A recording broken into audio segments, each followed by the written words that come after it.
Good evening, listeners, brave navigators of the enigmatic and the concealed. Have you ever felt the pull of the unanswered, the allure of the mysteries that shroud our existence? For more than a decade, a unique comic publisher has dared to dive into these mysteries, unafraid of the secrets they might uncover. This audacious entity is Paranoid American. Welcome to the mystifying universe of the Paranoid American podcast. Launched in the year 2012, Paranoid American has been on a mission to decipher the encrypted secrets of our world. From the unnerving enigma of MKULTRA mind control to the clandestine assemblies of secret societies. From the awe-inspiring frontiers of forbidden technology to the arcane patterns of occult symbols in our very own pop culture. They have committed to unveiling the concealed realities that lie just beneath the surface. Join us as we navigate these intricate landscapes, decoding the hidden scripts of our society and challenging the accepted perceptions of reality. Folks, I've got a big problem on my hands. There's a company called Paranoid American making all these funny memes and comics. Now, I'm a fair guy. I believe in free speech as long as it doesn't cross the line. And if these AI-generated memes dare to make fun of me, they're crossing the line. This is your expedition into the realm of the extraordinary, the secret, the shrouded. Come with us as we sift through the world's grand mysteries, question the standardized narratives, and brave the cryptic labyrinth of the concealed truth. So strap yourselves in, broaden your horizons, and steel yourselves for a voyage into the enigmatic heart of the Paranoid American podcast, where each story, every image, every revelation brings us one step closer to the elusive truth.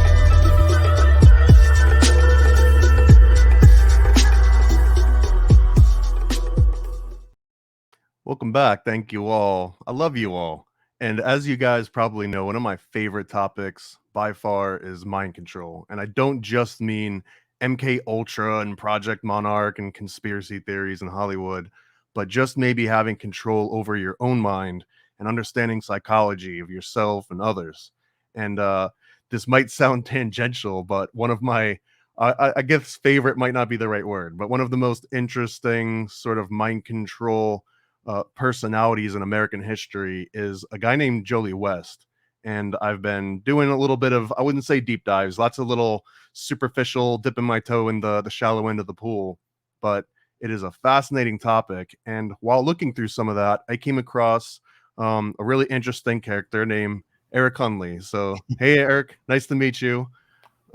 This is basically the first time we're meeting outside of just emailing back and forth.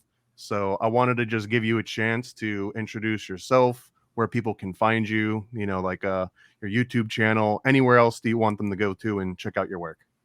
Cool. Hey, great to have you. I like this layout. Kind of weird looking at myself in a picture on a wall. We'll switch it up in a second. This is your chance to be presented to the world, though. Oh, I see. I'm Eric Hunley. I'm a serial YouTuber. I guess you can find me on X at Hunley Eric. That's a good place to go. I have 4 channels. Some of the topics today, if it's Jolie West, is going to probably breach 2 of the channels, which are America's Untold Stories, where we cover a lot of pop culture history and history, including conspiracies, with JFK, things like that. But Jolie West himself was covered there, but also on my original channel, which is my name, Eric Hunley. And on there, I cover a lot of subjects like Jolie West. I interviewed Tom O'Neill, who has brought Jolie West back into the limelight through his book Chaos about Charles Manson and everything going on there. I've also interviewed John Ronson, who knew Jolie West personally and didn't like anything Tom O'Neill said about him. And I interview folks like Chase Hughes, who does actual mind control, wrote the Ellipsis Manual, Behavior Panel, and a lot of body language, human behavior stuff. So that's my shtick. And here we go. Now we're just peers. You're no longer in the spotlight. But man, that actually is something I haven't heard before. And as I mentioned, I'm still a little bit superficial on Jolie West. I've read, like some Feral House references and a lot of like Paranoia magazine. But I haven't really understood other people's perspectives of him other than just whoever's bias I was reading. And you mentioned John Ronson. Not Ronson, I'm sorry. It's John Atack. Okay. Yeah, I thought because that's the guy that snuck into Bohemian Grove with Alex Jones. That's correct. So you said that he didn't have the same opinion as the other author that wrote it. Can you remind me those two names again and what Okay. their varying views are on Jolly West? Sure, no problem. Tom O'Neill wrote the book Chaos. Okay. Huge mega bestseller. He started the book writing for Premiere Magazine, and it turned into a 20-year project until he finally released it in 2019. So it's supposed to be released, I believe, on the 40th anniversary of the killings, and it got released on the 50th anniversary of the killings, 30 to 50. He went in deep, and part of what he went into were the ties between Jolly West, David Smith, and Charles Manson. But they're not direct. So I'm not sure where it's going. I have talked to Tom recently. His next book is going to be Jolly West. So he's very, very interested in the subject. So that's Tom O'Neill. Specifically on Jolly West. Yes. He dug in. So he's kind of tap dancing around it because he realized he wanted to do the book on him. So he didn't go into everything. John Atack, and I apologize for mixing the names up. I do it all the time. He is most famous for exposing Scientology and breaking from Scientology back in the 80s, I believe in the 80s, 90s, somewhere in that range. And he wrote a book called Steal a Piece of Blue Sky, which is the most stolen book, I believe, in history, from Scientologists ripping it out of libraries and everything. And he ultimately lost a lawsuit, couldn't get it published, had to republish it later. So he has a legacy about Scientology. This is important, though, because Jolly West was one of the top enemies of Scientology. So there's a lot to the guy. He lived fairly long, I think into his 80s, and he's a mix. I mean, everything from dosing an elephant to die from LSD, to being with Jack Ruby before he's killed, to being at war with Scientology. He's kind of like Sidney Gottlieb. I'm not sure if you're familiar with him. Oh, yeah. The dirty trickster. Yeah. The Black Sorcerer, Poisoner in Chief, or he was like a complete hippie. So he was all about killing Castro in every way. So, diving suits and poisons, but then he lived in like a place with no electricity and a goat farm type of deal. Right, in an outhouse. So, yeah. And it was like in, Indian style. I don't know if it's ashrams or whatever, but very weird juxtaposition. And it kind of makes you wonder if maybe their professional lifestyle caused a personal break with them to, maybe be trying to get to nature or try to be something good, because a lot of MKUltra and things of that sort are dark and they run in parallel paths. Was there any direct overlap between West and Gottlieb that you know of? Yes. Jolly West worked for Sidney Gottlieb. Okay, so Gottlieb being the head essentially of MKUltra's like chemical division and dirty tricks and sleight of hand stuff. So through, I guess, just the normal hierarchy, he would have interacted with West directly. Yeah, correct. Through correspondence. Now, this is where it gets interesting, because John Atack is quick to attack it, no pun intended, and saying that Sidney Gottlieb was writing and corresponding with Jolly West using his pen name. So Atack is saying Jolly West may not have known this is Sidney Gottlieb. Mark and I are kind of like, well, wait a minute here. Whatever. But there are some questions in there, and I always want to put out, the other side. If there's any question or argument, Sidney Gottlieb did use pseudonyms when he was talking with different universities and things like that. Did he have like a long list of them, or just like a small handful? I have to, let me see if I have it in my notes. I forgot the actual name, but it's a lot of this has come up in releases from MKUltra, et cetera. And how MKUltra is found out, right? I believe it was the official story is someone just found 7 boxes that hadn't been incinerated under previous orders, like a secretary walked into a room and oops, there's MKUltra. Close, because it was incinerated. Richard Helms said, burn it all, told Sidney Gottlieb specifically, burn it all. And he did, except they got to have accounting.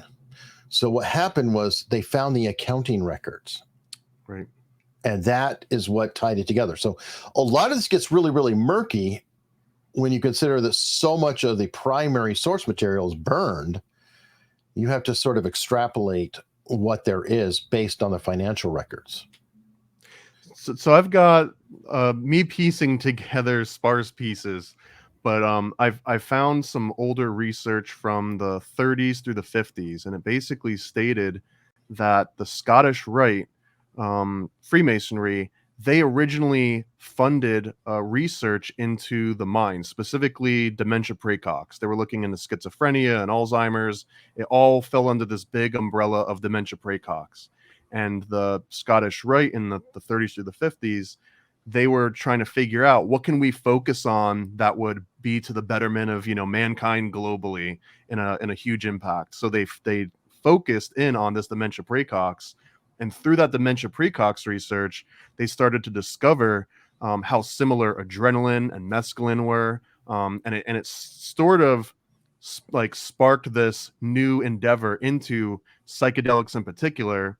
This combined with what they found in World War II when they went to the concentration camps and they found sort of letters about how they were using mescaline for the same things.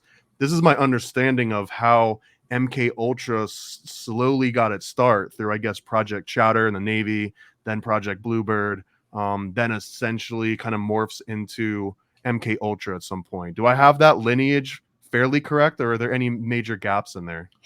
I'm not familiar with any of that, and I'd say that the path that I would share is different. Okay, what's your path? The path is essentially Korea. All these people like Jolly West, etc., stemmed out of the North Korean pilots who talked about U.S. committing war crimes specifically. And the argument was that they were brainwashed using Chinese techniques. You've heard the Manchurian Candidate, that comes from Ishu. Anyway, in that area, that is what spurred on the research of what's going on here. Now, there's a question of whether we were trying to deprogram the pilots or actually program the pilots. And by that, I mean, it has come out in recent years that there have been people substantiating the claims that we did, in fact, try to release plague bombs and things like that in North Korea, that we did some dirty tricks. But that is the spawning of Jolly West, is looking into soldiers and deprogramming or maybe programming them to see what was happening. Now, I'm not denying all the other research you just stated. I've just never really heard of it or even looked into it. And the lineage for the Jolly West MKUltra path has been that, although it has fallen under the wing of Operation Paperclip, from the Nazi materials that we picked up in World War II. Not only Nazis, but also Ishu, the Japanese as well. And again, this is just paraphrasing from things that I read and only slightly retained on. One of the things that stood out to me about Jolly West was that it seemed when he got involved with basically doing this analyzing, I think it was like a serial killer at first, or it was somebody that Jimmy was on Shaver. Base that, okay, yes. Can you repeat just the highlights of that story? Yeah, Jimmy Shaver is a horrible, very, very tragic story. He was an airman in, I don't know if it's Lackland Air Force Base, in Texas. And he had just horrible headaches all the time. And supposedly, and this is a problem, they don't have documentation for this stuff, but he went in theory, to see if he could be tested on to find out if it would help his headaches or whatever was going on. The claim is that he was fed a bunch of LSD from Jolly West, possibly hypnotized. We don't know. But ultimately, And if this is on YouTube, I'm trying to be careful with my language. I don't know. Don't no, be fine. I can do whatever we need to to make sure it gets posted. A 3-year-old child was brutally murdered, and he came, just kind of walking out, just like a zombie, blood everywhere, completely red-handed, so to speak, and had no recollection, nothing going on. And the theory is that Jimmy Shaver may have been activated or turned on. Now, can't say specifically with Jolly West, but coincidentally, Jolly West became an ardent opposer of capital punishment right around that time, and Jimmy Shaver was executed for the crime. The reading between the lines without making any insinuations, but that maybe there was guilt behind what he had done. It could well be, that is why I pointed out that, he did, for the rest of his life, he was a huge fighter against that. And that's why I want to get the whole parallels. Sidney Gottlieb was a hippie. Jolly West was anti-capital punishment. He testified for Patty Hearst. He was very much in the mind control scheme and didn't want to kill in the end, I think. And I think it's hard to say, these things, like, let's say that he did do it and things got out of hand. I don't know if he necessarily intended to do it. It doesn't make it less wrong or right. But if this was some kind of a crazy side effect because Jimmy Shaver might have had some sort of deep, psychosis or whatever, I don't know. It's a weird thing. And again, I'm not trying to excuse him. I'm just trying to give out possibilities. Sort of like, I don't know if you've heard of cannabis-related psychosis. I haven't, I don't think. No. Can you explain cannabis, and what is it, cannabis related or cannabis induced? That's a good question, because it doesn't happen to everybody. It's not, universal, just like anything. But there are direct ties with cannabis and psychosis. And one of the people I interviewed, actually, Dr. Hines on my channel, we started as one interview, and I found out that he was actually a victim of cannabis-related psychosis, was institutionalized, has been working to get his life back for a while. And I've also interviewed Dr. Shaham Das, psychiatrist out of England, and he works, in the crime units. And he said, there is definitely a relationship between cannabis and psychosis. Now, what I don't know for certain is if it's a matter of if somebody's chemical makeup already means that they're susceptible of being a paranoid schizophrenic. You know how psychosis can be treated, but like a personality disorder really can't. Right. If you're a psychopath, pretty much a psychopath or narcissist, whatever. But paranoid schizophrenic, they do have medications and different things that I think can help. And it would make sense that some people have a bad reaction. I find it personally fascinating because I grew up mocking reefer madness. But just think, it's possible that there's a little bit of truth to that. I would also argue if you look at modern cannabis, well, I'm 53. That's not the same weed I grew up with. Right. I grew up with, skunk weed, whatever it was. It was Sticks nowhere and near the seeds. power. Yeah, sticks. It was not like the stuff now where they're like saying, this is 10%, 20%, 30%. It's just almost like it's being refined to such a degree that it's becoming a hardcore substance. There was another, again, paraphrasing, I think this was a quote from Jolly West where he was mentioning that he was either the expert or he just liked bringing people all the way to the edge of madness. I'm paraphrasing this. But I can pull, I think it was in one of the interviews originally when he started interviewing that airman that ended up, murdering the kid. And at the end of that, they were asking him, all the drugs that he's tried for, inducing hypnosis. But he said that the single most powerful element was just sleep deprivation, and that all the drug, being administered kind of paled in comparison to just making sure that someone didn't maintain a consistent sleep schedule. And that always reminds me of the military, because that's kind of what the military is into. Completely, like your own opinion on this. I'm not looking for hard facts, but with Jolly West, do you think any of his research in turn influenced like military training as a whole, or do you think that he was so compartmentalized that it didn't reach all the way up to that level? Well, I was in the Army, and I mean, they do call it basic indoctrination training. Indoctrination is mind control. That's literally the meaning of it. Did his research influence? Maybe.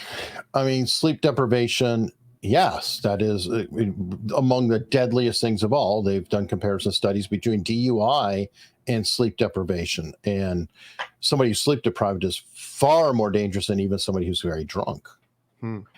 Because you're clicking on and off. You're just in, out, whatever. At least the drunk maybe has a degree of cohesion.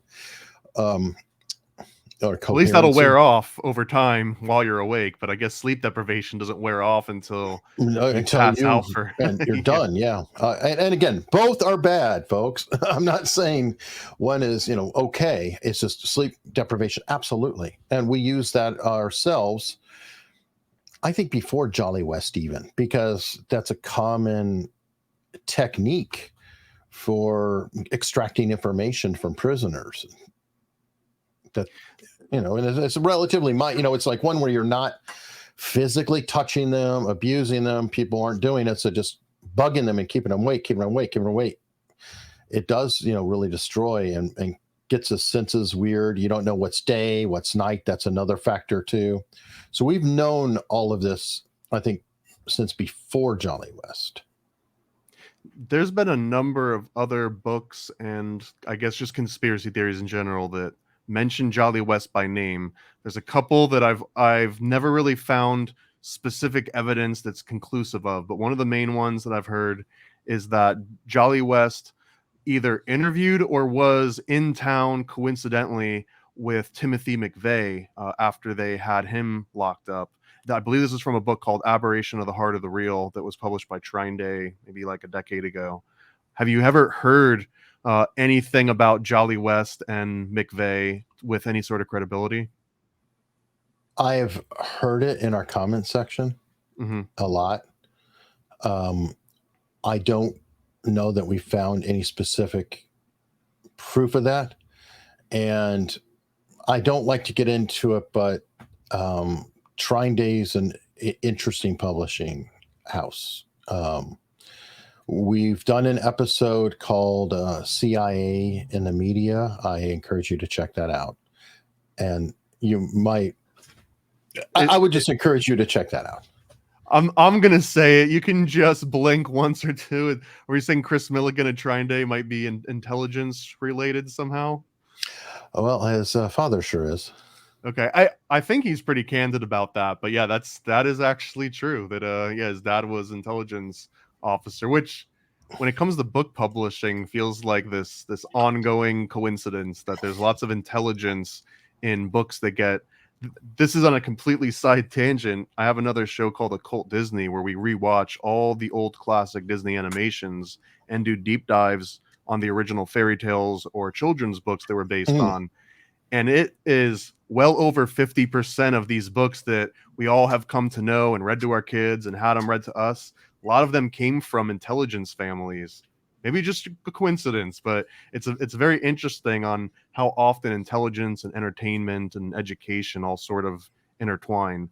There's another link to Jolly West that just came up recently that someone just told me in an interview. So I don't even have like a book or research to point to, but with the concept of chaos, right? The Charlie Manson murders, Jolly West seems interestingly like not named very often compared to him being the one that was sort of the go-to guy for cults and, like all these sort of, I guess I wouldn't say paranormal, like mind control related situations.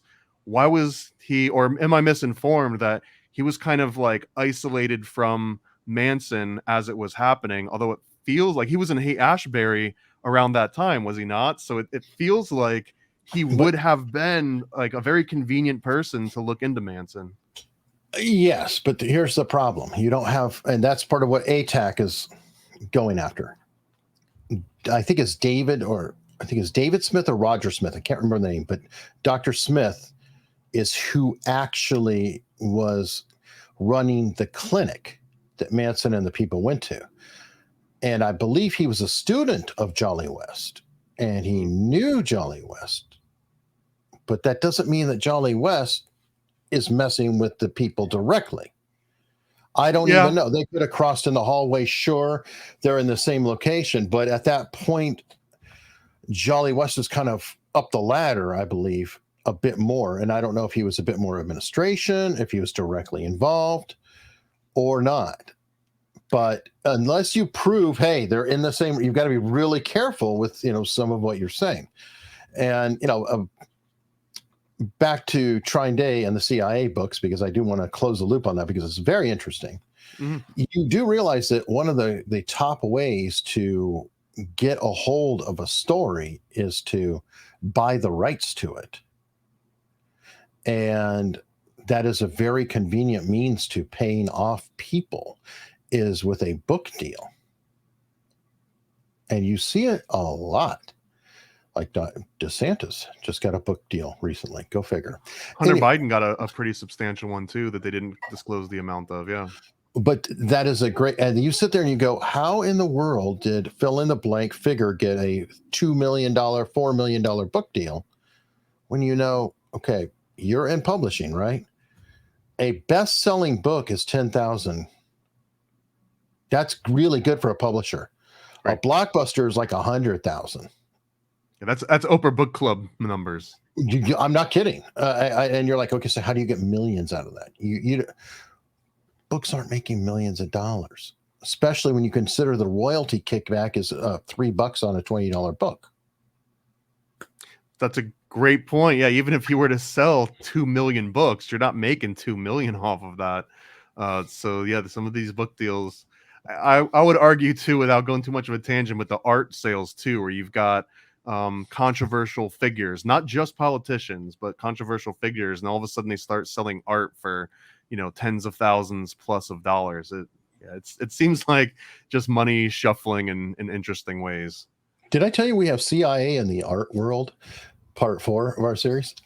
No, so I've heard of the CIA, maybe, and this is, I have like bits and pieces of it, but that they were funding modern and abstract art, and then also the brutalist designs where they were taking from like Soviet Russia. They started bringing that over into the States as well. How true is any of that? Quite a bit. I mean, now I'd have to look it up to get back to it because it's been a minute, but yes, they funded a lot of this. And also, I would argue that art is a great money laundering tool. Well, and you can keep it outside of the banks. You keep a lot of them keep them on like these barges in the middle of the ocean, so they adhere to like international tax laws, I guess. And it seems like once you get to a certain level, and the Swiss bank account and the offshore bank accounts just aren't doing it, then you kind of elevate into the art world. Is there a world beyond the art world when it comes to money laundering? I'm not sure, but think about it. Since art itself, the value is subjective. It in of itself is perfect for money laundering. I mean, I give you this painting. I say it's worth $1 million. Well, now I've just cleaned up $1 million. I think we're in the wrong business, man. I don't know. You're the artist. You have talent. You do comic books and stuff, right? So I don't have that ability. Well, now all of my time goes into the publishing aspect. So it's funny. Like once you get to a certain size, you no longer get to do the thing that you started doing, or at least that's my experience so far. So the overlap between West and Manson is tangential at best, only because he might have maybe been a mentor or a teacher of the person that was actually interviewing Manson. Is this sort of the same as like Sidney Gottlieb was just cutting the checks, and therefore he might not have been directly involved with like Ewan Cameron's work or any of the other doctors that were ultimately being funded by the CIA? Or do you think that Gottlieb had a more active role in any of that? I think Gottlieb is pretty much hands-on. I mean, if the guy is worrying about wetsuits with poisons, that's pretty micromanaging, right? For an administrator. He seemed to be above and beyond just a straight administrator. And we're talking about his various plots to take out Castro, right? That was The one of the ones. cigars, yeah. I mean, he just, I forget. I mean, they called him the poisoner in chief. Right. They were going to put phthalimite in his shoes and hope that it would make his beard fall out. And then if his beard fell out, he would lose that machismo aura and people would think he was like effeminate and then they wouldn't support him. There you go. There's He's Justin Trudeau. That's funny. This is another one that gets into the outskirts of the theory. So I fully believe all of the like the poison seashells and the phthalimite in the shoes. All that seems pretty believable. Well, there's records of it. I mean, I think that it's all been put out with the church committee. Right, and there was another one in there that said that they considered it but never actually acted on it. And I apologize, I'm not even gonna get the name right, so I'm gonna try the name. But it was they were going to like light off a bunch of fireworks outside of Cuba and sort of stage like the second coming of Christ in a way. And it was a precursor to what people refer to now as Project Bluebeam. Are you familiar with the Bluebeam theories? Yeah, I've heard it. I haven't dug. So I can refresh the very superficial versions of it, but Bluebeam states that essentially NASA, fill in the blank, CIA, NASA, whatever, is going to project these realistic holograms of an alien invasion in order to get the world sort of under, the one world government, the like, we're all in this together, let's fight this foreign threat. But that at the same time that the CIA was coming up with these wild, Castro assassination attempts, they were also thinking if we can stage the second coming of Jesus, then that will sort of like disprove the communist mindset that God's not real, and that will cause the public to turn against them. Although they say they just never pulled it off because it wasn't practical. Although I feel like if they had the technology, it might have been like, let's at least give it a shot. But I don't know. Well, what's ironic is there are some material coming out that Joe Stalin might have been related to what happened in New Mexico, Roswell, because he was so fascinated by War of the Worlds and how dumb Americans were so paranoid by a radio show and I haven't gotten into the details of it, but he could have been involved in some of those discoveries of what was going on there.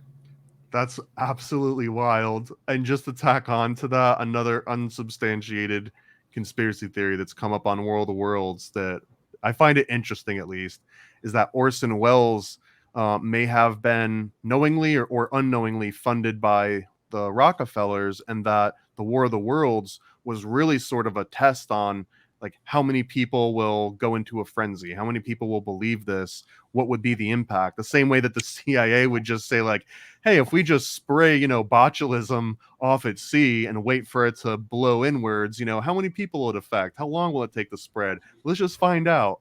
And it's a great point that you brought up before, that all we really know of MK Ultra are the financial records, like the documents, who got paid when, a lot of that being redacted anyways.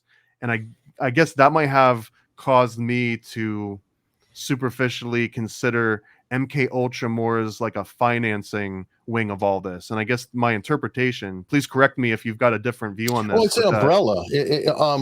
Like MK Ultra came out of Operation Paperclip, or was part of that. And then under MK Ultra, you had things like Operation Midnight Climax. Right, George Hunter White. That was one of the very first ones, right? The safe houses in San Francisco and New York. Mm-hmm. Which is a great, great story. I mean, just think about this guy. Such a pervert type of job, just sitting there watching people doing things on acid. You're like, really? And this is research? Where do you get that gig? Well, George Hunter White is a very interesting character because he did, I believe, had some personal correspondence with Sidney Gottlieb, because he was like the man on the ground, the boots on the ground that could sort of operate both between government and with like the seedy underbelly. But there's also documentation that George Hunter White was involved with a bust of Jack Ruby at some point. And I don't know how much more that connection goes beyond he was involved in a bust that Jack Ruby got kind of caught up in. But there's another connection here, right, between Jolly West and Jack Ruby, and perhaps George Hunter White and Jack Ruby. So he could have sort of been on that radar for quite a while, not just, you know, when Oswald got taken out. Maybe. And I mean, Richard Nixon knew Jack Ruby I didn't know because that. he recognized him. Yeah, it's if you read about it, actually, Roger Stone talked about it. Nixon had told him, but essentially, Nixon recognized Ruby because Ruby had done work for them when they were busting up the mafia type of stuff. Remember when the Congress was going after the mafia? Well, Nixon was involved. Bobby Kennedy was involved. Ruby apparently was a useful informant type.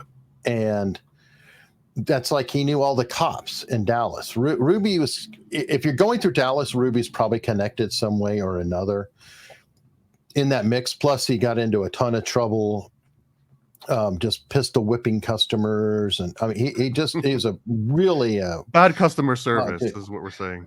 Yeah. Well, I mean, he ran like a strip club and had a vicious temper. Bad dude. We actually have a show on Jack Ruby on America's Untold Stories.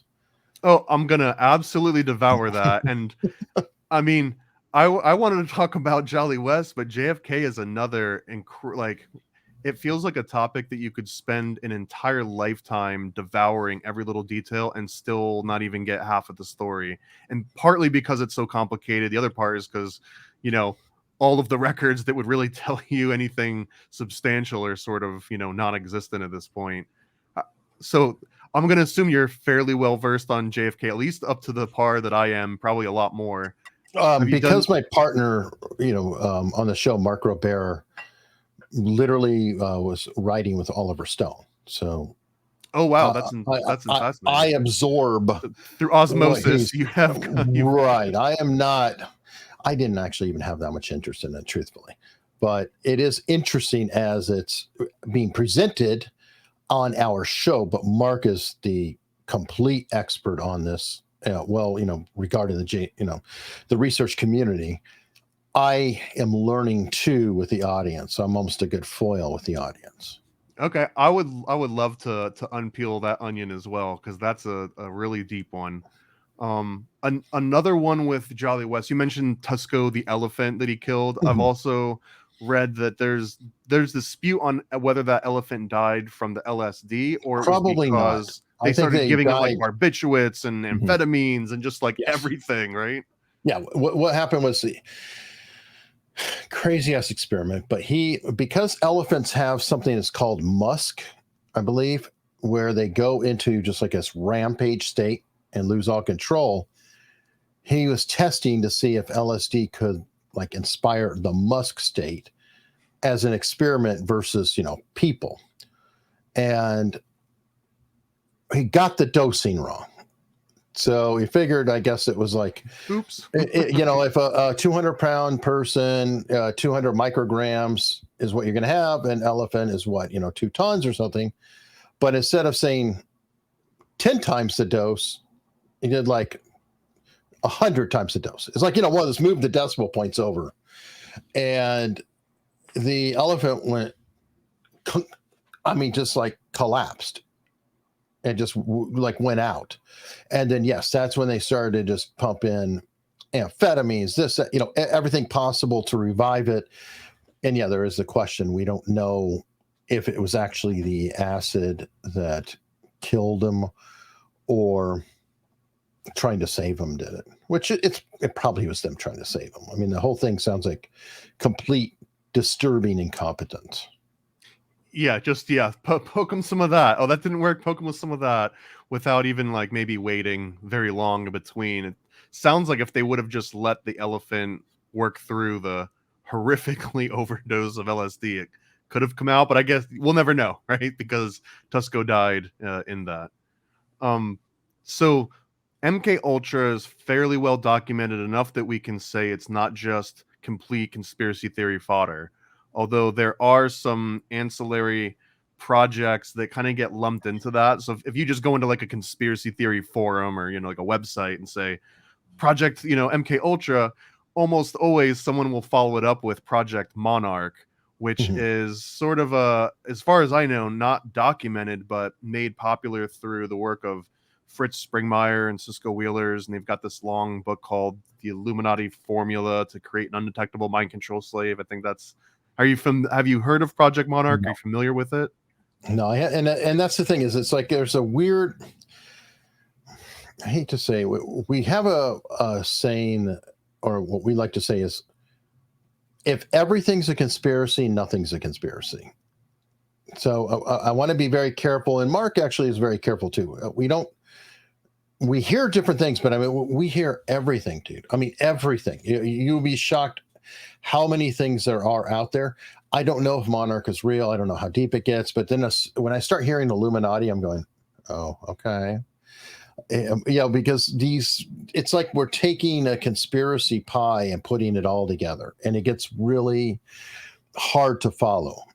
Now, I'm going to go tangential for a second to tell you where I am. There's a book about the son of Sam, and it's by a guy named Maury Terry. I believe it's called Beyond Evil. Right. This is where he links it to the Process Church, right? There you go. So it goes from Son of Sam to Sons of Sam to a cult to the Process Church to Charles Manson to Sharon Tate. Wait, what? Hold on. Back up. And it is I think, poorly sourced book in what he's doing. And part of what made me draw this conclusion is if you watch the Netflix series Sons of Sam and you see Maury Terry interviewing David Berkowitz, you will notice that it is a shit interview. And he is literally asking closed-ended questions, and he's feeding him the whole time. Rather than just asking open-ended questions, it's like, see, you didn't kill such and such, right? No, I didn't. You did do that, right? Yes. That is a problematic thing. So I'm personally hesitant to go too far down any path without a ton of research, and that takes a ton of time. And so my default is going to be probably didn't happen, probably isn't the case, and the only reason is because I feel like if you just say probably not, and then it causes a burden of proof to come about, it's going to be better information. This is definitely not the direct link. I don't have any of that direct. I've heard the very same theories where essentially it's Process Church, Manson, Sharon Tate, Satanism. That's kind of like the very broad strokes of that. Although there's been lots of connections that have seemed very credible between, say, like Aleister Crowley and Thelema and OTO, and then like the Church of Scientology. And then from the Church of Scientology and that whole Parsons, Hubbard, and Crowley. Parsons, Hubbard, and then from there you've got a whole bunch of other sort of spring off, like Enkon Carr is sometimes grouped into all of this. A lot of the like do what thou will, or I am my own God sort of mentality branches from that. And I believe that that's where some of the Process Church is, because Aleister Crowley somehow influenced these like new agey, science-y religions. And Process spun off of Scientology, but it's a weird. I don't really know. I haven't dug deep into it. And you were also talking about, I guess, like leading questions, like a really horrible interviewer will be like, so red's your favorite color, right? Why is that? It's like you kind of gave them the question and the answer, and you just have them elaborate. It reminds me, again, a conspiratorial of like the false memory syndrome. Satanic Panic. I had Ken Lanning Panic on my show, and I've taken a lot of heat for that one. Oh, shit. What kind of heat? What did you say that got you heat? It's what Ken said. Ken was the FBI agent in charge of sex crimes at Quantico during the Satanic Panic. And he is the main FBI guy who said, look, there's no proof of this. You're talking about people having underground caverns, but there's no underground.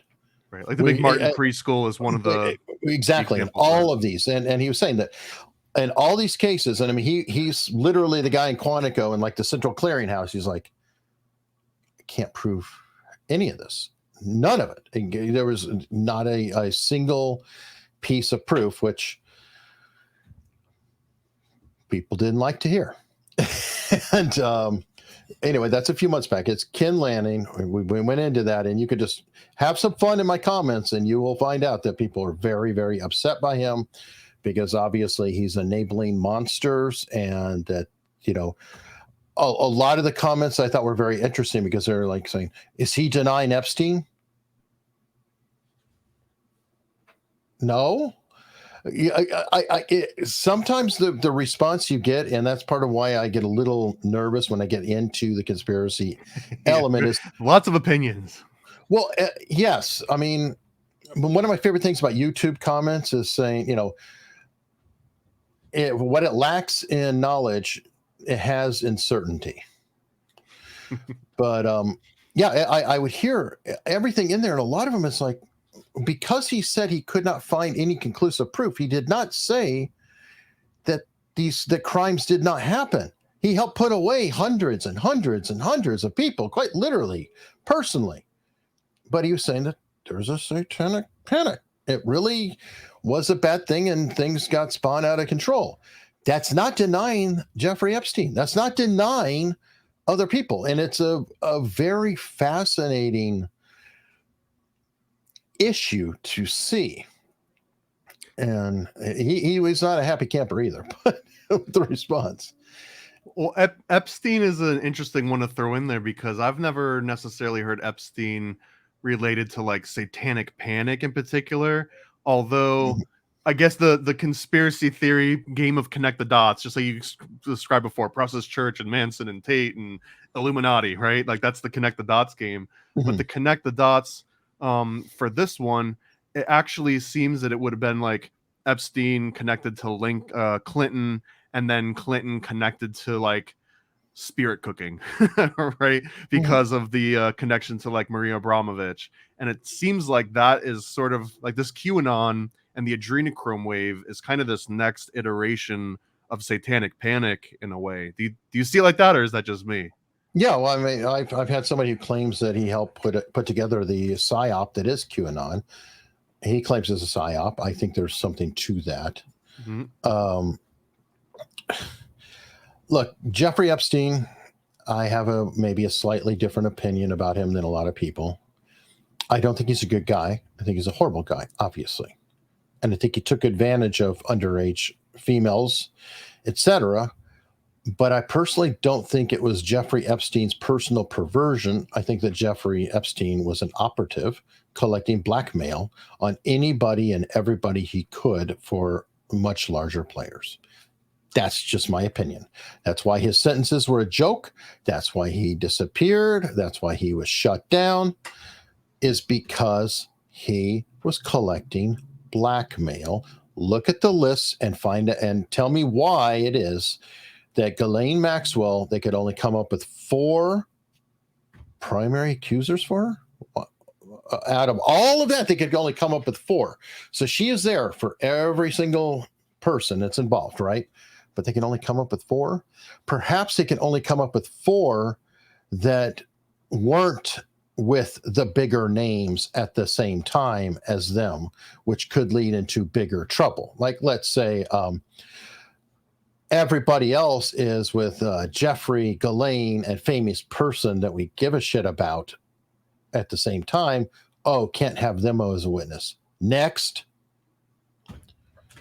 So that I kind of feel was Epstein. I feel like he was literally a honey trap. Do you think there was anything occult related to Epstein? Like with the Little St. James layout, with the Zorro Ranch layout. And the reason I ask, this is another just a wild tangent conspiracy theory, but the same way that Parsons and Hubbard were trying to redo Babylon working in the middle of the desert, Jeffrey Epstein has on his Zorro Ranch sort of an arrangement that looks very similar to some of the diagrams that was outlined in the Moonchild ritual by Crowley that they were emulating. and that he was basically trying to create this like a swarm of little Epsteins, right? Like a whole bunch of little Epstein seeds that he wanted to make like 20 or 30 versions of himself. So I don't. Have you ever heard anything that would even make it seem credible that there was an occult aspect to this, or you think it's entirely intelligence, blackmail? Well, you're talking about like Jack Parsons' sex magic and all that. Well, so yeah, the Jack Marsons and L. Ron Hubbard were specifically doing Babylon working, where they were going to take a pregnant woman, and according to Crowley, for the first like 3 months, the first trimester, the fetus had no soul, and it was therefore the concept of like an alchemical homunculus, like a shell without a soul waiting for one. And if you go out into the middle of the desert, there'd be entities that aren't latched to other bodies, and you're basically like, hey, you're looking for a body, here's a prime one, it's right for the taking, and you're trying to kind of attract it. It's like you're going fishing for entities out there, and that was going to be the Babylon working ritual.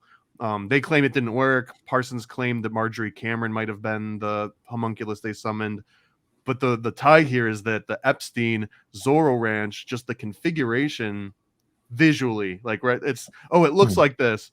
There's nothing beyond that, but it seems also with the Little St. James, like the rumors and the stories about like underground labyrinths and these interesting, like almost like Turkish bathhouse styles to it. Like, is it just an aesthetic, you think, that Epstein just really liked the way that looked, or could there have been something beyond the occult aspect to it?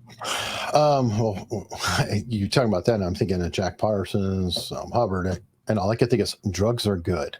Yeah. Now, but back to Epstein on that, I don't know. I mean, I really don't know. It's like, does he believe in it? Maybe. I never hung out with the dude, never really studied that deeply, but I do think there is a factor of, as you put it, aesthetics. I mean, if you're going to go into a club and it's like the Night Forbidden Club and the Gothic Club, then you'll probably be putting occult type symbology, things like that in there in quite often. I mean, and you might not even know what the hell they mean. Just, hey, this looks cool. Or you hire people who are like-minded and they are believers in that. And so then they start to decorate this. Now, you said you're huge on Disney, right? Yeah, I worked at Disney for 10 years. Yeah. Okay. So I'm pretty convinced that there were some animators who were screwing with Walt, and there's a lot of Easter eggs that people have come up with of, putting in phallic symbols and different things throughout the art, right? Oh yeah, including, I've done deep dives on Bluth. all of these. Yeah.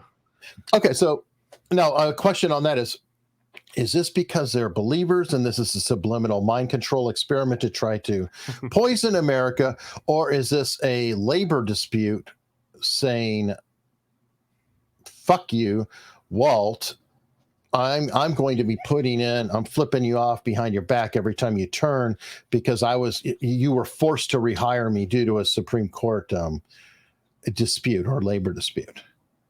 He was not well loved by the animators for sure. I honestly get hate on this one too, because I tend to think it's not MKUltra mind control, like intentional. If anything, like I've worked with animators for 10 plus years on Disney property, and I do understand the frustration. I mean, I grew up and I worked in the digital age, right? So the animation I was doing was like in Flash, or it was in Toon Boom Studio, or something where it was a little bit easier than the old school way of sitting down and drawing Mickey like 4,000 times in a row, just slightly different one after the other.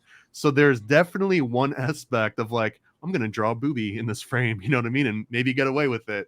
So there's this part, but also if you look at the Disney animators, when they weren't working for Disney, they weren't drawing like Donald Duck and Mickey Mouse cartoons and stuff on the side. A lot of them were doing pinup art, especially the ones that were really, really good at character art. They did that from figure drawing, and figure drawing tended to also just be in demand for calendars and advertisements. So you got these guys that when they're not on Disney property drawing children's cartoons. They're drawing voluptuous pinups, essentially, and then they go back. So I think it would be hard for some of them to turn that off. You also, there's some Disney movies where they go a little bit over, like Jessica Rabbit maybe is an example, but there's many other ones. Great Mouse Detective too has some pretty like raunchy style animation for that. But I think that's just like adult men blowing off steam a little bit. That's what I'm wondering. Yeah. And that was kind of my theory between that and also just saying up yours. That's definitely part of it. Although the ones that get the most credit, I guess, is the Little Mermaid had the phallic, castles in the background, but that was just on the VHS box cover art, and then they recalled that and redid it and put it back out. The little boner scene, I think that one might still be in it. That one is the one that is the most on the fence for me. The other ones, I kind of go by the company line. Don't hate me too much in the comments, but that the Lion King, they jump and the word sex spells out. That one's been decently explained away, that the department that started on Lion King was the SFX department, and really it says SFX and not SEX. And I would just put a feather on that cap and say that if they really wanted to embed, like, sexual images and destroy the moral fabric of the watchers, it's probably not going to be spelling the word out. Like, just throw a booby out there and just do another, Jessica Rabbit. There's the Aladdin one where apparently he says all teenagers take off your clothes, although you kind of have to like know what that is you're supposed to hear and then hear it, and then you might hear. I hate those because that's like the Satanic Panic implanting false memories. Possibly, if you say, "Don't you hear this?" and then you can't unhear it because now you're framing the sounds to match what it's supposed to be. Like, do you see the white and gold dress? Or someone says, "Oh, you see the black and blue dress?"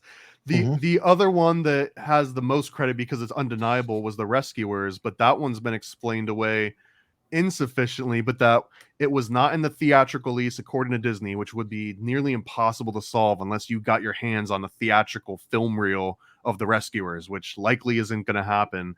But that when they were distributing it for release on Laserdisc in particular, one of the third-party distributors, Disney claims they inserted the naked lady in the window as the rescuers are like flying down in a city scene. There's like a woman that's undressing herself for literally like 3 frames of it, but you wouldn't have ever seen it unless you had the Laserdisc and you put the Laserdisc on pause in advanced frames, because the frames which those scenes were in, they would have just been glossed right over at the 30 frames per second rate that was showing back on the Laserdisc. So that one was absolutely a hidden Easter egg, but Disney never admitted that it happened within their crew. They say it was like this third party. So those are the ones, but man, I really do think that the Little Mermaid is probably the most on the line there. But you don't have to read into this. You can go back and watch Great Mouse Detective. You can go back and watch Who Framed Roger Rabbit, and they've kind of got some of these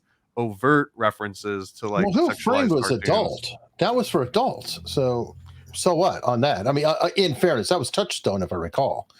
And correct. Although, I mean, it would be impossible to not see it as marketed to kids. It had like all of the kids' favorite cartoons in one. But that's like Camel cigarettes. Technically for adults, yeah, you're going to pick up the kids too, but who cares? It very much, I feel, was an adult cartoon. She was a sex pot character, everything about it. So that one, I don't know if it's completely fair because it was supposed to be a little racy. So I would say that the Great Mouse Detective had an even spicier scene of like a vaudeville dancer coming out and making insinuations that she wants to have sex with you.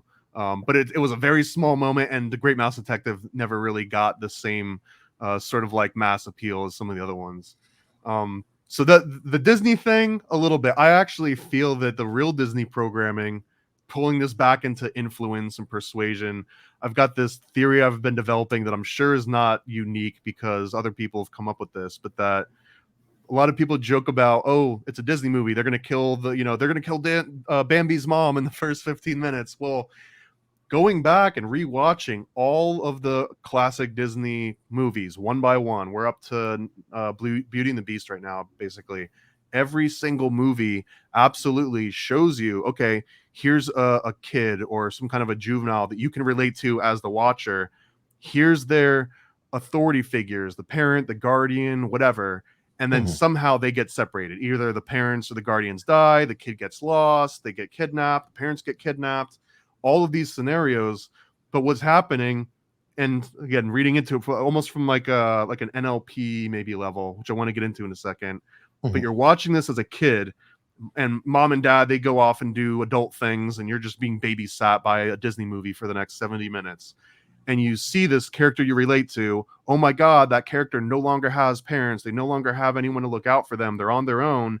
And then the first thing that comes along is this cute little Disney IP character. And it's like, hey, you can trust me. I'm going to protect you. I'm your new guy. I'm your sidekick. And what's happening in the mind of an 8-year-old or a 7-year-old that's still forming is like, mom and dad are gone. They literally left me in this physical reality I'm at. They're nowhere to be found. Bad things are happening. Now this character is kind of my new pal. They're my new authority figure. And long story short, you're walking around in Walmart with mom and dad, and you see that new authority figure on a shirt or on a TV or on like a little toy. And it's like, that's my friend. I want that. Even to the point where if those characters instill some sort of a moral lesson or just like a command, next time you see me, kids, buy me, that almost takes precedent over the actual authority figure, because your real parent abandoned you. And this new character, the little Woody the Toy Story, he didn't abandon you. And this gets even more and more pronounced, especially with the Toy Story, where now they say not only are these Disney IPs kind of like a proxy to an authority figure that you can trust, but they have souls. And not only do they have souls, but this Woody that's a toy in the movie, you can go and buy Woody at the store. And if you buy that Woody, it'll have a soul, and it'll be like, it'll know you and learn you. Because even in the final movies of Toy Story, they're going to like recycle the toys, and they need to go and save them, because that Woody is the one that knows you, and that it's like it understands your soul and you understand it. And if that Woody gets incinerated, you can't just go to the store and buy another Woody, because that one isn't sort of like imbued with your soul and your understanding. So, but I think that is very real version of Disney programming marketing. And it's not like we're going to turn you on and be a MKUltra sex slave because, Belle starts singing Be Our Guest. But the next time you see Belle on a t-shirt or a toy, your kids are going to like trust that more than you saying you don't need that. They're like, no, I do need it, because that's my authority figure. Isn't that really Joseph Campbell in Hero's Journey, though? I mean, if you break it down, and I'm not trying to be mean, but I'm just saying, the standard story template of the hero, like Moses, it goes down the river, and, throughout time, the story where you lose the parents, you lose it, you're isolated. Look at Star Wars, Luke Skywalker, he loses his family, his aunt, his uncle, all of these things. So I'm not saying what you're saying is wrong. I'm just wondering if that might be a happy coincidence. Like, what if they were doing the hero's journey storyline and then they realized, oh my, and we have this added benefit that now we can put a product in there. And through time, the two are merging together. And obviously marketing becomes such a major figure of that. For example, have you ever heard of Rudolph the Red-Nosed Reindeer? Yeah, of course. And the source of that, right? I don't know. What was it, like Coca-Cola? Montgomery Ward. It was a Montgomery Ward marketing campaign for the. What were they selling? I don't even remember. The funny thing is, I have the original book that was that. I'd have to look it up again, but it was an advertising campaign that became part of culture. Now, I've heard the same about our conventional vision of Santa Claus too. Yes, with like we know, Coca-Cola. like the Coca-Cola Santa Claus. Yeah. Mm-hmm. Yeah. So I'm just saying it's a weird parallel. And if you are making this, because I don't know if Walt Disney, he was a sharp dude, sure, but I don't know that he put all this together. I could just sort of see like, hey, we're doing this and this is happening. Holy cow. Look at what's going on here. Let's see if we can push that button a little more. Let's see if we can, eke out that sale a little bit more. And because they did other crazy, brilliant things like creating false scarcity by it's in the vault. So you have a window of time to buy the VHSs. Right. And I know this because my wife is a librarian and library director. So she would have to buy enough copies of the movies when they were out of the vault, because then they go back in the vault in order to keep the library collection up and things like that. I just want to tack on this one last Disney conspiracy theory since you mentioned the vault. This one I feel is true enough in just like de facto it's happening, whether or not it's the conspiracy theory, but the live action remakes are intentionally being released even with everyone knowing they're inferior, because it drives more sales and viewers to the originals. So someone goes and sees the new Lion King with the kids and like, oh, kids, you know, the original one was way better. When we get home, we'll watch that one. And that in itself could kind of like spike the sales. And they could be like, oh, by the way, you know, the new Tom Hanks Pinocchio live action's out, but we're going to release the Pinocchio out of the vault with a special edition again. I don't know. It's a funny thing. No. I've never heard that before. And I really like that theory. It's something that I hope you can find economist or somebody who can actually study their sales, because maybe you're on to something that answers a completely baffling question. Why would you ever release something that is failing, and to do it consistently over and over and over? Nobody does this intentionally. There has to be a motivation behind. And even if it's to shape culture to your thoughts, that doesn't work in the business world. You don't stay up as a corporation by deliberately failing to prove a political message. Now, going to like Bud Light, for example.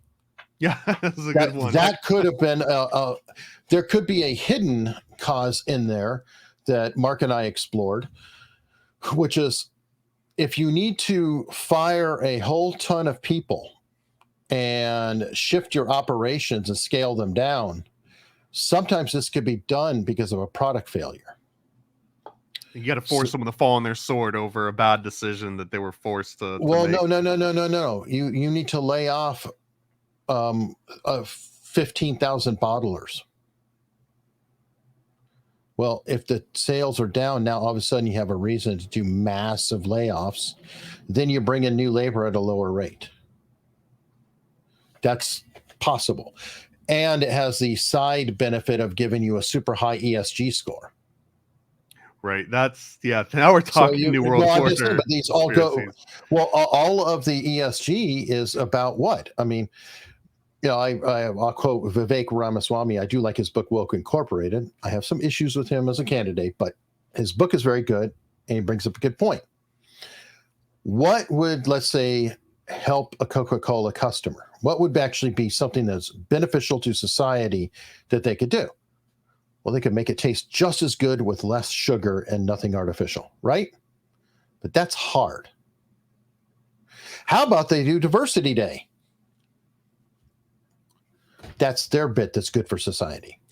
So all the ESG stuff is a nice bullshit buffer to where they could be virtue signaling and showing what great corporate citizens they are and how much they care about the world without it actually affecting the bottom line. Now, the fun part about Bud Light is it is affecting the bottom line, and I love it. And Target, it's affecting them, and I love it. I think that's great. But I'm just pointing out that I like your theory. You may be onto something, because that could be a quiet way of saying, you know, there's no residuals to pay anybody in that. It's like the vault may be 100% profit, or, you know, it's everything's run out on it. There's nothing else. It's just money. It's just every time they release it, that's just pure money. Pure money. And they secured some very favorable deals at those times that didn't get updated since. So yeah, and another similar theory, to branch a little bit, but it's kind of on that same vein as the 27 Club, where it's like there's this mystical age where, you know, great musicians, but also the early days of record labels were basically run by like the mob that turned into sort of like the entertainment industry. But that if they died at the peak of their prime, they no longer have to send any money if they didn't have an estate set up, and they don't have to worry about them kind of like fading out or causing controversy and then like losing the money. So you take someone out at the height of their career, and then you can just keep releasing their music and remixes and AI remixes in perpetuity. It is the best financial outcome for everyone involved except for the person that dies. Maybe. And then you can get into one of those members, Kurt Cobain. And I've had somebody on who ties Kurt Cobain to Courtney Love, who's tied to the CIA. And I haven't heard that one. Yeah, it's. I don't know if I would. There's something for everybody. I don't know if I'd want to sign up to be Courtney Love's handler if I was in the CIA. They're like, hey, you have to make sure that she doesn't get out of line. I don't know. They're claiming she was a prostitute working with them. Okay, well, I guess that makes sense. And also in the CIA, kind of like hiring various people. You mentioned Sidney Gottlieb being a hippie, which is kind of funny to imagine that like the head of the MKUltra program was also a hippie. Do you think that they had a large hand in the Hypeberry Ash, and like Jim Morrison's dad was the captain on the Gulf of Tonkin event. Frank Zappa's dad was in intelligence. Like there's a huge list of all these counterculture people that really kind of came from CIA or families of the CIA. Well, there's both. So that's the problem we get into. Like Ken Kesey was supplied all the acid from the CIA. The CIA bought the world's supply of acid. Right. At Menlo Park is where they did that. Right. Well, the Grateful Dead, all the acid came from CIA. I mean, if they were distributing it out, they bought the whole supply. So that is true. Jim Morrison's dad, well, there's nothing really specifically tying that together other than Laurel Canyon, a lot of artists, blah, blah, blah. There's a whole book on that. That one's a lot more tenuous. And part of the problem is this. These people were born in the 60s. And they came of age in the 60s. Most of them were born in like late 30s to late 40s, right? Somewhere in that range. All of their parents were World War II veterans.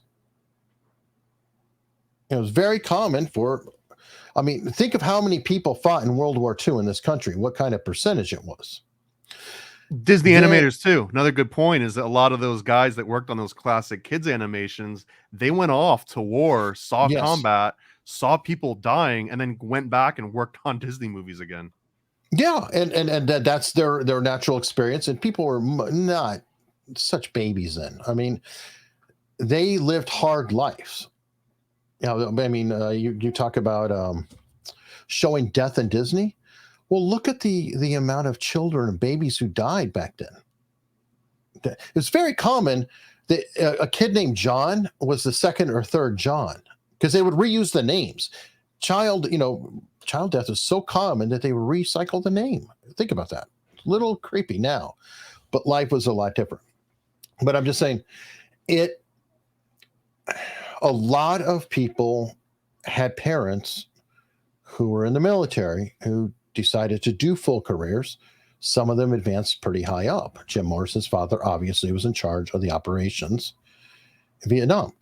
I don't know, though, and I've never really seen anything conclusive that said that Jim Morrison and his dad and CIA, I haven't seen any really linkage at all that I know of. And I've read a lot about Jim Morrison way back in the day. It's been many years, but so here's a very subjective theory, but the way and again, my view on MKUltra, because all we had was the financial documents, is that it almost seems that, and I'm just going to say Sidney Gottlieb as if it was just like one guy running it. Obviously, it was like a whole operation, but Sidney Gottlieb is sitting back, and he gets reports that there's this guy, Dr. Ewan Cameron. He's doing some interesting stuff about psychic driving and LSD, and it might not be that they approached Ewan Cameron. Maybe him they approach, but they approach a doctor, and it's not like, hey, I'm from the CIA. We like what you're doing. Here's a check.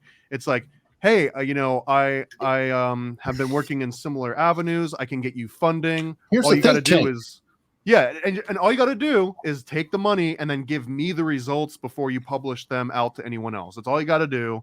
just let me be the person that you report back to, and then we'll let you know what you can write and make public and whatever. So there Or might they have don't been even bother with that. They may not even bother with that. Make it public. We're going to help fund it. And it doesn't even matter. So some of this stuff that, you know, could be useful outside is still useful inside, and it's being done for you. So you fund it through an umbrella operation because, hey, yes, it's going to benefit us, but, you know, you've heard of DARPANet, right? We're on it. right. We're on it. It's called the internet. Well, that was defense spending.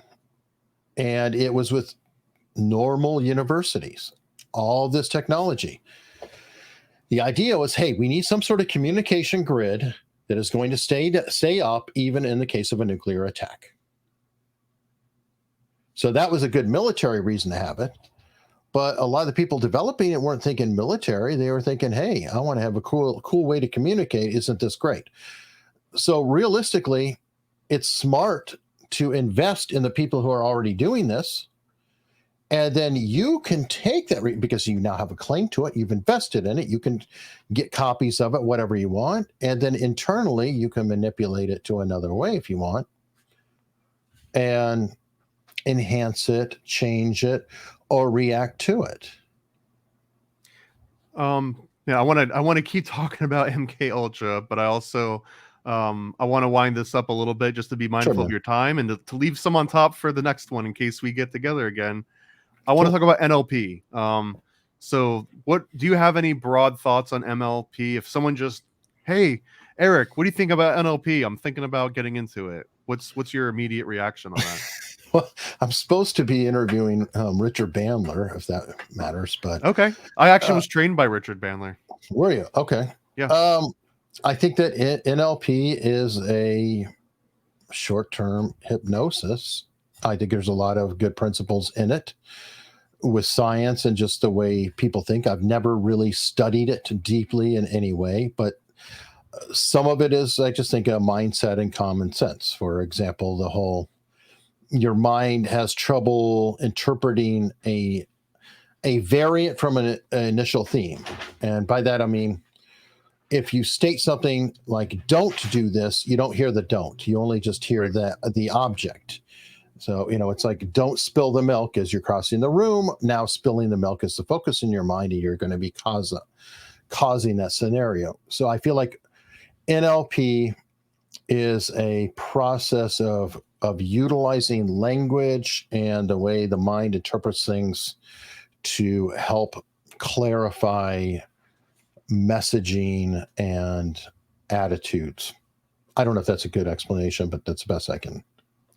There's not a right answer to this one because I get so many different responses to this one. Do you think NLP is good or bad objectively? Is it like a manipulative thing that you're doing to people, or is it just a social skill? It's a tool. So do you think, let's say that you just constantly employ that tool, you learn how to read people's eye movements and you learn how to address them because they might be like what they call like an auditory person or a visual person or a kinesthetic person. If you start catering to that, mirroring their body movements to kind of build that rapport on a subliminal level, do you see any of that as manipulative in a bad way, or is that just effective communication? Again, it's a tool. I can use a kitchen knife and I can cut steak for dinner, or I can stab you. It's the same thing, right? Honestly, affecting better communication with somebody else in of itself is not a bad thing. If you're building rapport, how is that a bad thing? Now, if I'm building rapport to cause you to do something that does not serve your interests, now it's no longer as good of a thing, correct? Maybe. Because here's I guess where I think it gets murky, and maybe not. Maybe I'm just putting into this. But to me, NLP is a way of teaching someone that doesn't have these innate natural skills. Let's talk about, again, like random cult leader like Jim Jones. A lot of people said that Jim Jones, even as a small child, had this charisma where he could like start just pontificating about something and other kids would gather around and he would address. So some people are just born with this innate ability that they don't need to learn NLP. They just do NLP. They can just kind of like consciously realize, oh, if I treat this person in this way and use code switching, then I get my way. And it might not even be a calculated version of that. So I always wonder, what if you've got like a socially inept person that maybe isn't trying to do anything nefarious, but they are actively using NLP constantly to build rapport because for whatever reason, they don't naturally have the charisma to build that same rapport. So now the verses is almost like someone that is unintentionally persuading you to do things that might not be in your best interest, but it's just because it's their natural state of being, versus someone that actively learned how to do that and is now doing that to you. I think there's an intentionality. Manzaria, you need to look at the intentionality aspect of it. Like, if somebody accidentally encourages somebody to do something, that's not quite the same. And I think you know it. Like, if you're using NLP and every technique in the world to upsell somebody beyond their budget, and you know they can't afford it, then that's getting kind of evil. You're a shit. If you are building rapport with somebody, you're building rapport. I mean, again, it's a tool. And I think that trying to communicate with others in a manner to facilitate understanding and rapport is very seldom a bad thing. But then what do you do with the rapport? So if you build a relationship and a friendship, that's cool. If you get that same friend to help you bury a body, that's not so cool. Well, maybe. I guess we need more context on who the body is and how you came across it. But yeah, but you get the thing, you know. I do. No, I understand. I mean, there's another. I'm gonna always butcher these ones, but one of the laws of God, it was basically sufficiently advanced technology is indistinguishable from magic. I think it's Arthur C. Clarke's like third law of something or other. Either him or Asimov, but yeah, something right. Like but basically, like if and this is kind of the Illuminati aspect. If I understand this advanced technology, or if I understand how the astrological processions work, and I pretend like I'm predicting it, and I'm intentionally kind of persuading you to think that I've got power, like I'm gonna make this like Apocalypto is my favorite version of this, where the priest basically tells people, I'm gonna make the sun go away, because he knows when a lunar eclipse is going to happen. So, and then it's like, and if you don't do these things that I want you to do, the sun's never coming back. So that's one version of it. Although there's another an internet reinterpretation of that Clarke's law, and it's that any sufficiently advanced ineptitude is indistinguishable from malice. And I kind of like this one just because it takes the intent out somehow, where it's like, if you end up getting your friend to bury a body with you, and it was just out of like ineptitude, or you just found yourself in here, it's really the ends. It's like an inverse of the Machiavellian rule. It's not the end justify the means. It's like the end represents the actual end, and how you got there maybe doesn't matter as much. And the only reason I lean on this one is because if you can instill, this will be a politically biased version of it, right? But like George W. Bush, like holding the book upside down, he freezes in place. I don't know what to do. They just told me the towers hit, and taking this archetype of the fool, almost of like the bumbling idiot, that kind of washes away any sort of responsibility that you might originally feel towards that. It's like, well, he's just an idiot. He had nothing to do with this. And I feel like if you play into that, you can just always be the like, oh, I didn't know I was talking you into buying a timeshare. I just thought you really liked it. I was just kind of vibing with you. So I'm not saying right or you're wrong. You're talking about Hanlon's razor. Right. Yeah. In that regard, never ascribe to malice. That can be explained by stupidity. So it's the inversion of the Hanlon's razor. Yeah. Well, I'd argue that, and Mark does all the time, that the CIA uses that all the time, that they will always say, oh, it was incompetence. Oh, we were stupid. And so that one I'll lean to Adam Carolla's stupid or liar. Right. We never thought someone would fly a plane into a building, and then it's got like 20 years of that exact. Anyways, I want to go Yes. down that rabbit hole too much. But there is that, yes. I think that there's very distinctly a stupid or liar aspect of it where you know damn well what's going to happen and you're going to plead ignorance after the fact. It's like, okay, well, you know what? We'll play that out then. You're obviously too stupid to have your job. You're obviously too stupid to do anything. So, well, let's just play that all the way out. Yeah. Let's find that to its logical conclusion, right? Mm-hmm. All right, I want to transition to this next little segment. It's really quick, but basically the rules. I'm just gonna mention a conspiracy theory or a topic to you, and I just want to hear your rating from 0 to 10. 0 being it's absolute nonsense. Don't ever repeat that again to me. And 10 being, yeah, of course that's real. Why are you even asking? So 5 would be like have a bunch that I don't hear of. What's that? Well, that's fine. If it's Yeah, something you never heard of, you could just say, like no opinion or whatever. Okay. So, are you good? All right. It'll be quick, and I got a little intro for you. Hey, conspiracy buffs! I double dare you to take some PCP, the Paranormal Conspiracy Probe. On your marks, get set, and go. Okay. 0 to 10. Humans landed on the moon. 5. 0 to 10. The footage of landing on the moon was legit. Stanley Kubrick. I don't know. 5. I never looked into it. Okay. The Earth is flat. That gets into ludicrous territory. So what is it? 10 silly? 0. 0? 10 means you believe it wholeheartedly. 0 means that it's silly. I think it's silly. That one's silly. What about Hollow Earth? Never heard of it.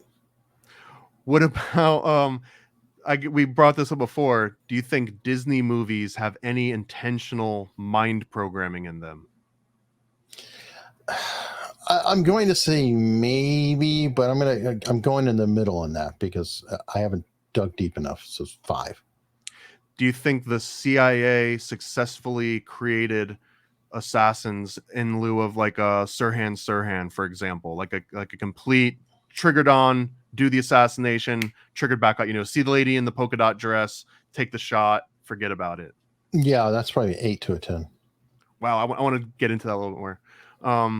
What about the operations where they were doing like astral projection? I think it was like Project Phoenix. Is that one of the names? The men who stared at goats is the example. Yeah. Remote viewing. So, and not that they did it, but do you think they successfully did it? Oh, God. I'm going to go 5 because I know actually somebody who was in the program and one of the subjects, but he's never gone into details with me. So what would they think of you giving that a 5? He'd be fine with it. I mean, because I'm never going to go too far any which way. If you haven't noticed, I don't go completely down the rabbit holes. I tend to look and go, yeah, it looks pretty deep. Let me go to the next hole. So Bavarian Illuminati was consequential in the 18th century. Never, probably, I don't know. Never heard of it. Oh, you never heard of the Bavarian Illuminati? I've heard of Illuminati, but that's like details. I've never dug into Illuminati. We'll talk about that a little bit before we wrap up too. Oh, Freemasons have control in 2023. Control of what? Substantial political control of world events. I'd have to look. I'm not sure because Masons have a lot of influence just through the ring knocking aspect of it, but control over everything. So I'm gonna go right in the middle again because that's fine. The degrees of control, that gets to be very interesting. HARP weather control. Don't know what that is. High altitude auroral research program in Gakona, Alaska. Yeah, no. You don't have to have an opinion on it. Yeah. Have you ever heard of Behold the Pale Horse by William Cooper? No. Okay, it's a conspiracy sort of trove, and he's got something in there called Silent Weapons for Quiet Wars, but I'll skip that one for now. Dinosaurs. The way that you walk into the Natural Museum of History and you see a T-Rex and you look at it and you say, that's a dinosaur skeleton. how accurate is that actually a dinosaur skeleton? As far as I know, it is. So one or two, I guess. I don't know. I never. Or I 10, or never 10 you suspected mean? other- You agree that sorry. Yeah. 8 to 10, because I mean, I assume it is. I never heard otherwise. Jeez. dragons, do you think dragons at any point in history existed, as in, fire breathing and flying? Flying, sure, but wouldn't that be a dinosaur? But then I don't know the breed, so I don't know. I mean, fire breathing, I'm not sure, but anything's possible. They spit acid now. We have creatures who spit acid, Sure. so it seems to me like it's possible. Maybe not in the way that we don't. I guess if a dragon, if it yeah. spits on you and your face melts, I guess you could count that as Right, like that's what I'm fire saying. breathing. Okay. Yeah, could the acid? So again, I don't know, but I think it's possible, but not necessarily mirroring. So what would that be? A 6 or 7? That's Or- fine. Yeah. I mean, you're not going to get graded on this. It's just a temperature check. Yeah. Have you heard of the concept of Tartaria before? I think I've heard the word, but I've no knowledge. Well, have you heard the theories on world fairs being a front to destroy existing architecture? So the Not to theory dis- is that you don't have to rate this one if you've never heard of it before, but just to inform you, it's an interesting rabbit hole. Yeah. I don't personally give a lot of credit to it, but I find it interesting. But the concept is that there used to be this almost an international culture called the Tartarians, which is really just a reference to like the Russia area in older writings, but that Tartaria was an actual empire that had advanced technology, and that people, when they came to the United States, for example, the Chicago World's Fair, that the Chicago World's Fair architecture was pre-existing, and that they just claimed that it was plaster of Paris and then knocked it all down as a way to get rid of this ancient civilization and remnants of it. Specifically because I don't know anything about that. I do know that the whole technology ability, I think we have lost a lot that may have existed prior. Like I think they found in Siberian caves like beads that had holes driven, that had to be a high speed object of some kind, and so there are some very legitimate things there. Also, like the Adriana Strip or whatever that supposedly mankind crossed over, it's like 10,000 years ago, but they found skeletons in California like 30,000 years old. So every time we turn around, the clock is reset, I think, for prehistoric information. So a lot of things are possible. And, for example, the ballpoint pen, I think, was invented and then lost and then reinvented down the road. There are other things, I'm sure, that may be like that. Things that have been created through time, lost, and are back. Like the aqueduct, actually, is a good example, too. I mean, they had running water traveling great distances, and they tore that all down, only to redevelop something else down the road.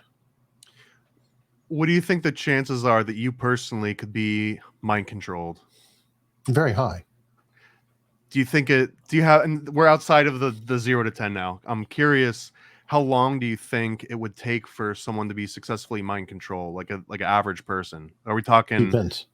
An hour, a day, a week?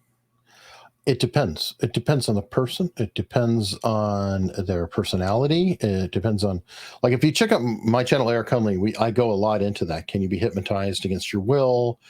Things like that on that channel. And ironically, those who feel that they can't be are the easiest usually, because they have certainty. The hardest people to truly manipulate and to truly control are those who are not certain or have an engineer mindset. And I know that sounds weird, but and I use engineer. Some people would say it's a Asperger's mindset, depending, but a person who is uncertain is very difficult to con quickly. They're very difficult to mind control quickly because it's hard for them to come down on something. They're always uncertain. You tell them something, they're like, I don't know. and they get stymied up, and it's very hard to get that person to bite because they're going around. You've got a time limitation here. You've got to move in order to control them. And if they're not great at coming with a decision, that's tough. Now, people who are, of a military background quite often, etc., who are used to following, conforming, going into authority, people like that, or people who are, I've interviewed a lot of cult experts, do-gooders, and I mean do-gooders in a good way, like people who really want to change the world and be part of something are among the easiest to mind control and to get involved because they're part of something greater than themselves. They're predispositioned. And now the engineer mindset that I'm talking about is somebody who's like, you tell them something, and they're just so annoyingly on point. Like you were saying, it's about 3 inches. Are you sure it's 3 inches, or is it really 3.25? Everything you say is having to go through this kind of annoying filter. And again, that kind of stymies the flow, if you will. It's harder to build rapport. I feel a little bit of connection to that because I'm an engineer by trade outside of doing comic books. And that's kind of the thing, is when someone makes a statement, my first thing is part of like just a contrarian aspect. If someone says, my dad used to say this, but if someone tells me vanilla is the best flavor in the world, even if that's also your favorite flavor, there's just this propensity to be like, oh no, have you ever had chocolate? Chocolate's kind of good, just to like push that along. But also as an engineer, someone makes a statement and I'm immediately thinking, how can I hack that? How can I break that? What are the edge cases where this isn't true? But I also feel like I'm very susceptible to mind control regardless of that. And I don't know if it's like a people pleaser aspect. Maybe you're just like trying to, feed into the person. If they're trying to manipulate you, they're not going to stop you from trying to please them. Yeah, I mean, it depends. Everybody's an individual personality. I'm just telling you who's hard, and engineers are hard. And is there something that you can teach yourself? Like if you were to say, I think I'm a very susceptible to mind control, what could you do to like harden your resolve, or are you just kind of screwed? Stall. Never take an action. I know that sounds hard, but if you ever go into a scenario, always stall. Always wait. And it's actually a good habit even with shopping. Like if you see something you like bookmark it, revisit it in 12 hours. Any way you can stall, because again, everything about this, and if you look at NLP, you look at everything, you'll see there's a pattern. You got to keep that going, keep the communication. Right. Anything that breaks that communication is a reset. It's almost the reverse. Okay, so in order to get somebody to your side, you're doing a pattern break, right? And then that gets their attention. Now they're locked in. See, this is that like snapping in their face, or like you go to grab them for a handshake, but then subvert it and like grab their arm. That's that pattern break. Yeah, those are examples, yes. But it could also be verbally. It could be just whatever, changing the subject. Darren Brown, if you watch him, he'll like go to the cashier and he just keeps saying, he's like, okay, so everything, how do I get to the such and such there? So all I have to do is to go there and everything is fine. Go there. And it's like this weird verbal thing. He's handing a piece of paper and they just let him walk out with the groceries.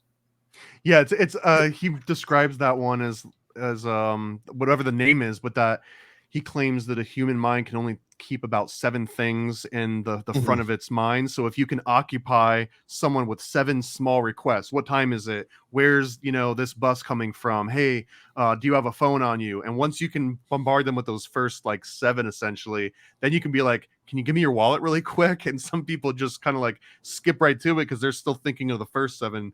Darren Brown is single-handedly responsible for getting me interested in NLP and mind control in general, I think, because I saw a particular episode where he's with Simon Pegg and he's asking Simon Pegg what he wants as a birthday present as like a 40-year-old guy. And spoiler alert, at the very end, Simon Pegg wants a BMX bike, but he's like, why would I want a BMX bike? I'm an adult man. I've got a car. I haven't rode a bike in so many years. But what blew my mind is that when Darren Brown asked him, what do you want? I'm thinking in my head, I don't know why, but I want a bike. And then sure enough, it's a bike. And then they kind of rewind and show you that like on the way there, they drive by bike The shops. windows and it's psycho crazy. Yeah. And there was one in particular, he was like, maybe you want a BM or an Xbox. And he was like, it made it sound like he was saying BMW, and then he cut himself off and said Xbox, but he really said BMX. And then he did a lot of things with like wheels turning. He had him sit on like a rotating stool, so like everything was catered specifically to make him want to ask for that bike. And yeah, that I mean, it programmed me, and that's when I realized, like, wow, I'm very susceptible. Like, I don't know if I would have shot RFK if a lady walked by in a polka dot dress, but I definitely asked for that bike. Well, he did that experiment to find an assassin, and remember, he had to go through different groups. I believe that was him, and some of it too was like getting them to undress in a restaurant, and half of them were tossed out, even though they did it. It's very difficult because who's playing along and who really is under. Right. And then finally, I think they had the guy in the ice bath, which is just like nuts because his heart didn't change. Nothing. It's like he really was under, and that was a perfect candidate. But he did the experiment, I think, like 2 times in different ways. Well, yes, all of that is completely possible. And the more you think it is not possible, you're nuts. But how do you prevent it? Well, one, put yourself in an environment where it's just not conducive for them to do it. Like if you're always changing up or different things, or you're in a crowd or this or that, there are different ways to, I feel, be less susceptible. And some of it might even be just developing your own personal habits. My biggest one is find any way to stall. If you always stall. I mean, think about how you really want something and you're like, oh God, I really like that. But then if you say, you know what, I'm going to walk down the rest of this aisle, not the aisle, but like a bunch of shops. You're in the shop and you're seeing, oh my God, I like this thing. Well, I'm going to get all the shops and then we'll come back around and I'll grab that on my way back. I would say a good percentage of the time you won't even get it, because it just gets sort of like, do I really need that? No. And other things. And sometimes you don't even stop. You forget about it.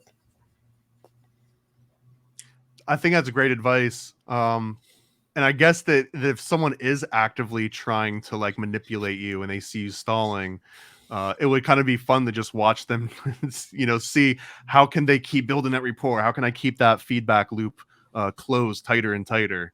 So I think that's a great example. I want to ask you one last question.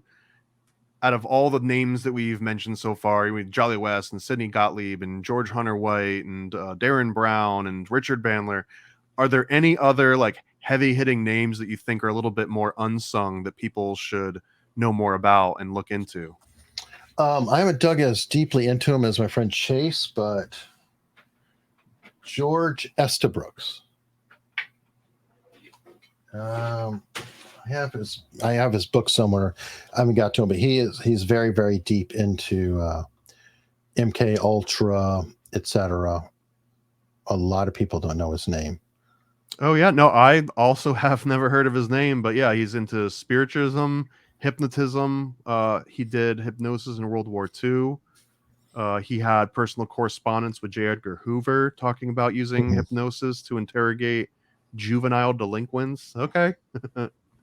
And another one, and we're going to be doing an episode on him, is he's, oh wait, there we go. Do I have both of them? Yeah. This is the Estabrooks book that is out there. And Chase Hughes, who I've had on multiple times on my channel, he actually went and got a hold of all of his studies and was able to go through all of the notes of him. Wow, that's absolutely fascinating. I guarantee you I'm gonna devour that one and the other Jolly West videos that you mentioned. We're going to also be doing an episode at some point on this guy. And this is William Joseph Bryan, who is the grandson or great grandson. He was related to William Jennings Bryan, the very famous politician. But he not only was a master hypnotist and creep, but he invented jury selection. Oh, wow. And he's another kind of hidden one, but he had like sex houses in Hollywood, and he did a lot of similar things to like Operation Midnight Climax. I appreciate that one. I hadn't heard of either of those, and now I'm going to do deep dives on them. So thank you for that. Sure. And again, Eric, thank you so much for your time. This was, I honestly, I feel like we keep talking for hours and hours. I'm going to reach back out to you for maybe a more specific topic that we can go in the future. Cool. Let people know again where they can find you. And I will recommend if there's like one video that would really sell them on your channel, if you want to just shout out that one, and I'll link it below so people can link and click right on it as soon as this is done airing. I interviewed John McAfee. When was that? When he was on the run in 2020. Do you think he's dead? I can argue 3 different ways with him. And it's a unique situation. I can argue that the government killed him. I can argue that he killed himself. And I can argue he's still alive. And I think all 3 hold equal weight. And maybe he may be the only person in the world I could do that with, but I feel I can. Because one, obviously he knew a lot, was connected. By the way, he was tied into intelligence, did work tying to the CIA, et cetera, with programming way back in the 70s, and I believe some NASA work, et cetera. So there's a stain of intel that's running through his life, and some of his shenanigans, you can't help but wonder if he maybe got away with or had a little bit of an assist or maybe some numbers he could dial. Mm. At the same token, he was a giant pain in the ass about taxation, about crypto, and things like that. There's questions. I mean, the guy I kind of consider a modern day pirate. So at the very end, he did the tattoo of whacked, et cetera, and said, you know, if anything happens, it's an Epstein situation, blah, blah, blah, blah. But if he was really going down, his health is that bad. I mean, I believe he even told me, but he was drinking 2 bottles of, bourbon a day. Just took every drug imaginable, very open about any of it. Getting into his 70s, for all we know, his health is not necessarily doing great. Could have been failing, could have been an issue. I could see him in the prison saying, screw you, you're never going to get my crypto. You're never going to get my info. You're never, and taking him out. So here we go. Equal ends, right? Makes sense both ways. And maybe he had that engineer mindset, so they couldn't program him to do it, right? Mm-hmm. Or number 3, like I said, I feel like there's some ties to CIA, et cetera. He actually may still be alive. May have been assisted by the CIA. And what reason would I give to say that's possible? They've not released his body in Spain. You can't come up with it? It got lost? Is it in the shed? Where? Help me out. Well, maybe they're going to bury it at sea out of respect. Yeah, like bin Laden. Yeah. I've always wondered about that one. And I very seldom, actually never, I've never heard anybody other than myself and the people agree with it saying, yeah, I always wonder why he was, just buried at sea. Well, it was to respect his culture, of course. Yeah, but we respected his, was it Uday and Hussein or whatever, Saddam's culture, right? By showing them displayed. Only within a decade here. I don't think so. Well, maybe we only show that respect to direct CIA operatives. Yeah, or maybe. It's very odd question, because especially culturally speaking in the Middle East, why did we show Uday and Qusay? Because we wanted people to say, yeah, okay, yeah, that's them. It looks like they're really dead, because culturally speaking, they don't believe us. But they suddenly changed their mind and believed us about bin Laden? Really? Doesn't make sense. Can't find any DNA around. Can't find any film. Can't find any. Anyway, that's a very interesting question. So I'll definitely link your John McAfee interview below. And again, what were your other 4 podcasts that you do? Primary shows are my name, Eric Hunley, America's Untold Stories. I do a show called Layback News, and every Friday I have a legal panel with like a bunch of the YouTube lawyers who are on there, from Nick Rekieta, Viva Fry, Nate the Lawyer. A lot of the bigger names in the legal community will come in and out, and other less well-known but great lawyers, and we hash up like whatever the weekly news that is Friday at noon. Last channel is Nate and Eric, which haven't released anything on for a while. That's with me and Nate the Lawyer.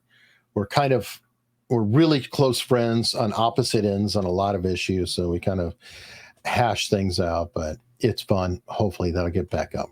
But just, follow me on Twitter or X or whatever. I like dead naming X. Yeah, don't dead name X.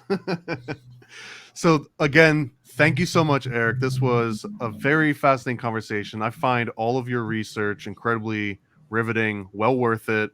And I really love the more rational approach and like show me the proof, or I'm kind of discount it by default until there's more to it. I think we need way more of that in these, I guess, speculative areas where not all the facts are always out and people like to jump around and everything. So thank you for everything you do. Please keep doing it, and I hope to reach out again soon. Cool. Sounds good, man. All right. Thanks again, Eric, and you have a great rest of your weekend, man. All right. You too.